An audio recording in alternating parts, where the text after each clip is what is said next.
সমুদ্রে আপনার ভয় করে না? এই কোশ্চেনটি ফেসবুকে আমাকে প্রতিদিন দেখতে হয়। কোনো না কোনো শুভাকাঙ্ক্ষী পেজের ফলোয়ার আমাকে প্রায় প্রতিদিন এই কোশ্চেন করে। আজকে আমি এই কোশ্চেনের উত্তর দেওয়ার চেষ্টা করব। গত বছরও আমি সেম টপিক নিয়ে একটি ভিডিও করেছিলাম। ওই সময় যারা আমার পেজের ফলোয়ার ছিল তারা ভিডিওটি দেখেছে। তো একটু লম্বা হতে পারে ভিডিওটি। আমি ক্লিয়ারলি এবং আমার কনসেপ্ট, আমার মতামত আপনাদেরকে তুলে ধরার চেষ্টা করব। হ্যাঁ, প্রথমত সমুদ্রে আমার ভয় করে, বাট অল্প, খুব অল্প। প্রথম দিকে ভয় করতো।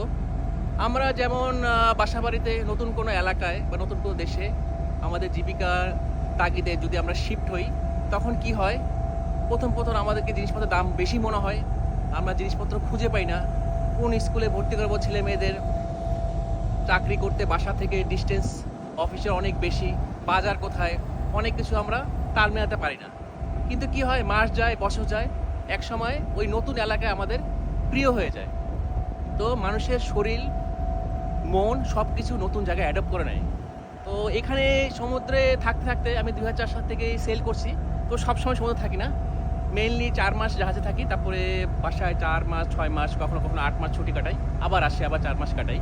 তো আমারও থাকতে থাকতে ভয়টা কেটে গেছে, অনেকখানি কমে গেছে আল্লাহর রহমতে, আলহামদুলিল্লাহ, আপনাদের দোয়া।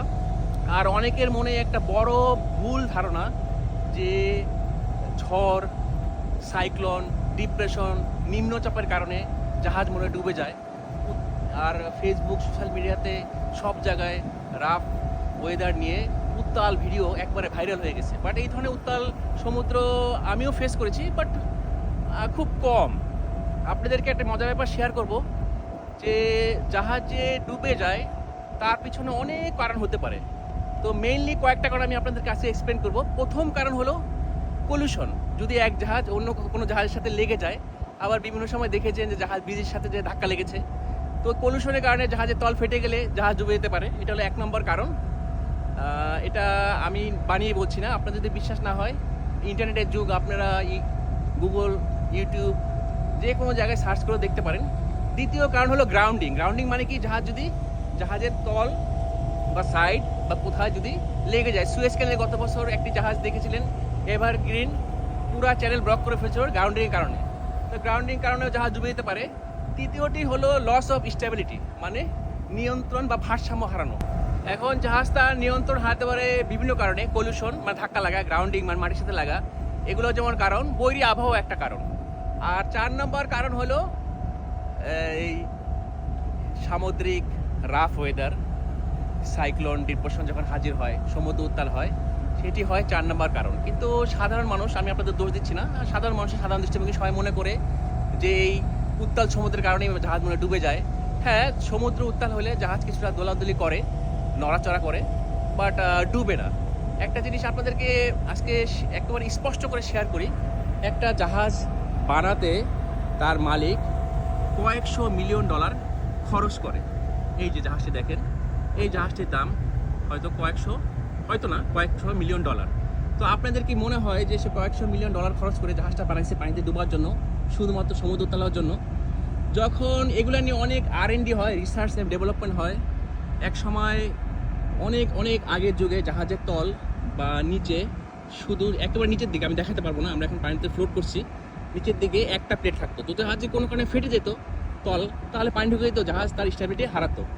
কিন্তু যুগের সাথে সাথে জাহাজের ডিজাইন, আর্কিটেকচার অনেক কিছু ইমপ্রুভ করেছে। তো যেমন আমাদের জাহাজটায় আপনারা যে সাইডে যে প্লেট আছে, এটা শুধু সিঙ্গেল প্লেট না, এখানে আরও কয়েকটা লেয়ার বা স্কিন আছে। আমাদের চামড়াতে যেমন একটাই মাত্র লেয়ার, জাহাজের স্কিন অনেকগুলো। তো সাইডে, নিচে, স্পেশালি সাইডে এবং নিচে দুটা স্কিন। আর স্পেশালি এই ধরনের গ্যাস ট্যাঙ্কার জাহাজে, এলপিজিতে আরও বেশি নিরাপত্তা ফলো করা হয়। এই যে ট্যাঙ্কটি দেখতে পাচ্ছেন, এটি কার্গো ট্যাঙ্ক।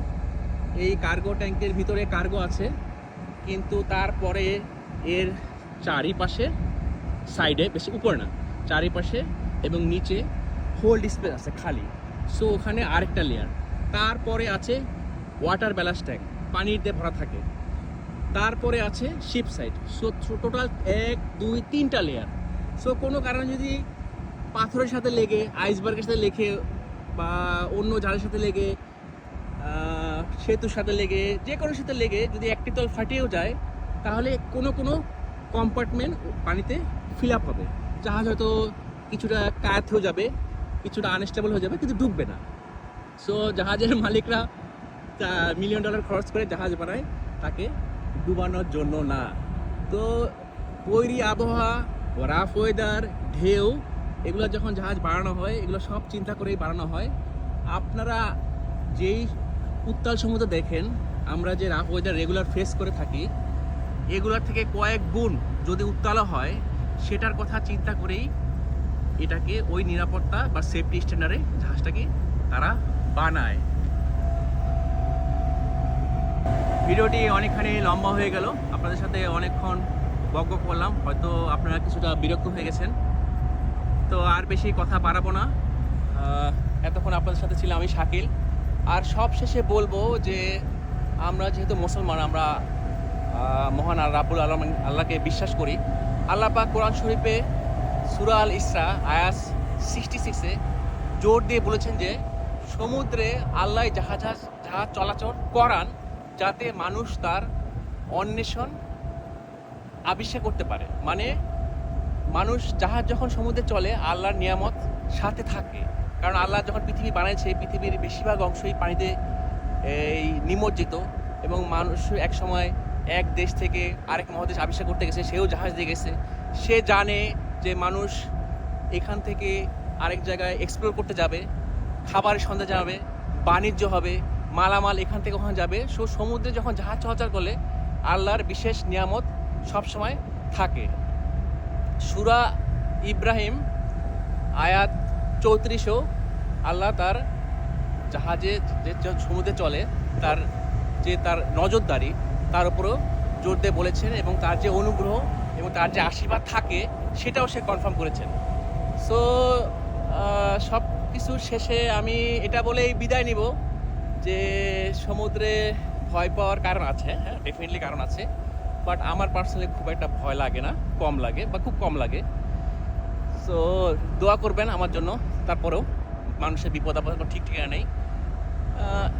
শেষে আমি আরেকটা পয়েন্ট আপনাদেরকে উল্লেখ করি, এটাও খুব গুরুত্বপূর্ণ একটা পয়েন্ট। দেখেন, আমরা আমাদের জীবিকা নির্ভর করার জন্য এদিকে যাই, এক শহর থেকে আরেক শহরে যাই, এক অঞ্চল থেকে আরেক দেশে যাই। 3 ধরনের মাধ্যম আমরা ইউজ করি। কখনো সড়কপথ, কখনো আকাশপথ, কখনো পানিপথ।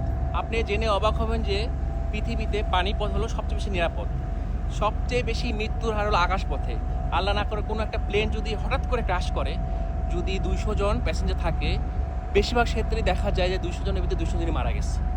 এনিওয়ে, প্লেন ক্র্যাশের টেন্ডেন্সি বা সংখ্যা কম। তারপরে আসি সড়ক পথে। পৃথিবীতে প্রতিদিন লক্ষ লক্ষ গাড়ি, বাস, ট্রাক এদিক ওদিক চলছে। আপনি অ্যানালাইজ করে দেখেন, ইন্টারনেট সার্চ দেখেন, প্রতিদিন প্রায় সড়ক দুর্ঘটনায় পৃথিবীতে হয়তো কয়েক হাজার মানুষ মারা যাচ্ছে। কিন্তু সেটা নিয়ে মানুষের ভয় নাই, বা ওটা মনে হয় ইউজ টু হয়েছে, অ্যাডপ্ট করে ফেলছে। কিন্তু শুধু ভাবে যে সাগরে জাহাজ আসলে সাগর উত্তাল হবে, এই জাহাজ উল্টিয়ে যাবে, সবাই মারা যাবে। তো পানিপথে মানুষের মৃত্যুর হার বা ঝুঁকি সবচেয়ে কম।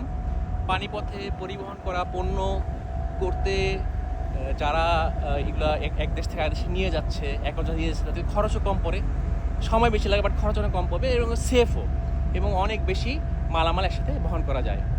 তো আশা করি আজকের এই ছোট্ট না, অনেক লম্বা হয়ে গেছে ভিডিওতে, আপনার কাঙ্ক্ষিত জবাবটি পেয়ে গেছেন যে সমুদ্রে আমার মতো সবার ভয় লাগে কিনা।